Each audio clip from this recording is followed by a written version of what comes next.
প্রতিদিন বিড়ি খায়, ওটা আশিকের রাসূল। আমরা সিরা খাই, আমরা বুঝি না। আমনে আশিকের রাসূল, হ্যাঁ মস্কারি করেন আপনি, হ্যাঁ কথায় কথায় গালি দেয়, উনি আশিকের রাসূল। প্রত্যেক কথা গালি দেয়, সারা বছর সুদ খায়, কিস্তি লয়, ওটা আশিকের রাসূল। আর আমরা সবাই সিরা খাই, আমরা বুঝি না। আপনি এটা ঠাট্টা করেন, এটা মস্কারি করেন। নবীজির ভালোবাসা এটাকে বলে? রাসূলুল্লাহ সাল্লাল্লাহু আলাইহি সাল্লামের মহব্বত এটা? স্ত্রী নামাজ পড়ে না, ঘরের কেউ পর্দা করে না, এটা নবীজির ভালোবাসা? প্রতিদিন সবাই টেলিভিশনে নাচ গান দেখে, এটা রাসূলুল্লাহ সাল্লাল্লাহু আলাইহি সাল্লামের ভালোবাসা? হ্যাঁ বলে তো তেরা টেলিভিশন দেখলে আপনি কিনবেন, আমি কিনতাম না। আপনি কিনে আপনি সিরা খাবেন পানি দিয়ে ভিজাইয়া,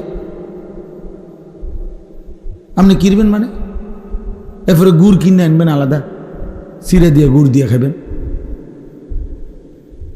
উনি কি করবে উনি বোঝে না, উনি কি করবে উনি বোঝে না। আপনি ছেলেটার দুনিয়া সাজাইবার জন্য কি কষ্ট করছেন আমরা দেখছি না? দুনিয়া একটা ঘরের জন্য, এক সেট সোফার জন্য, ছেলেটারে বিদেশ পাঠাইবার জন্য আপনি কদ্দুর কি করছেন আমরা দেখি নাই, আমরা জানি না? তাহলে তার দুনিয়া সাজাবার জন্য তো আপনার মাথার ঘাম পায়ে পড়ছে, তার জাহান্নাম থেকে বাঁচাবার জন্য কিছু করলেন না কেন? বলেন এটা কার দায়িত্ব? সন্তানের দুনিয়া সাজাইবেন আপনি বাবা, তো সন্তানের আখিরাত কে সাজাই দিবে? আরেক গ্রামের আরেক বেড়া?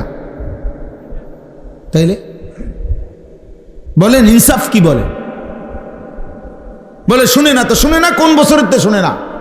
16 বছর বয়সে না শুনে না? এখন আপনার 16 বছর বয়স থেকে ঠিক করতে দিছিল দায়িত্ব, তো আপনি শিখলেন না কেন, জানলেন না কেন? এক সন্তানের তরবিয়ত কখন করতে হয় আপনারা বুঝলেন না কেন বাবা? আখলাক কখন শিখাইতে হয়, আল্লাহ কখন চিনাইতে হয়? ইসলাম একটা কোলের বাচ্চার দিকে পর্যন্ত নজর রাখছে। কোলের বাচ্চার ব্যাপারে ইসলামের বিধান আছে।